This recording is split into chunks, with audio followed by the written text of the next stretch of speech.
ஒரு நாமினேஷன் பாஸ்க்காக இவ்வளோ கீழ்த்தனமாக விளையாடுறாங்களா? இந்த எஃப்ஜே சபரிலாம் இருக்காங்க இல்லையா, இதில் எஸ்பெஷலி எஃப்ஜே என்ன தெரியுமா சொல்கிறாங்க? பாரு முன்னாடியே வந்து திவாகர் கிட்ட சொல்கிறாங்க, அவங்க நைட்டு உங்களை சமாதானப்படுத்துவாங்கல்ல, அப்போ சரியாயிருவானேன்னு சொல்லிட்டு சொல்கிறாங்க. அவன் என்ன மீனிங்கில் வந்து பேசிகிட்டு இருக்கான் எஃப்ஜே?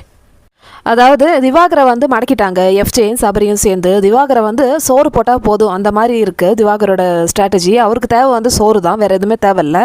இது தெரிஞ்ச சபரி அண்ட் எஃப்ஜே என்ன பண்ணுறாங்கன்னா, இவருக்கு மட்டும் நல்லா கவனிக்கிறாங்க, கியூசி பண்ணுறாங்க இல்லையா, அதனால் எங்களோட பாட்டில் நீங்கள் அப்ரூவ் பண்ணணும்னு சொல்லிட்டு திவாகரை வந்து நல்லா கவனிக்கிறாங்க. சாப்பாடு ஊட்டி கொடுக்கறது, அதே மாதிரி கை அமுத்தி விடுறது, ஜூஸ் எடுத்து கொடுக்கறது, ஃப்ரூட்ஸ் எடுத்து கொடுக்கறது, இது மாதிரி இஷ்டத்துக்கு வந்து சேவையை செய்கிறாங்க.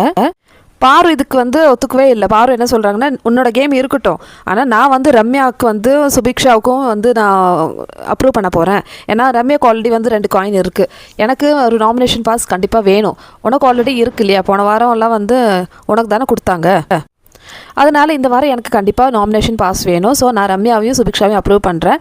நீ உன் கேம் ஆடிக்கோ, பிரச்சனை இல்லை.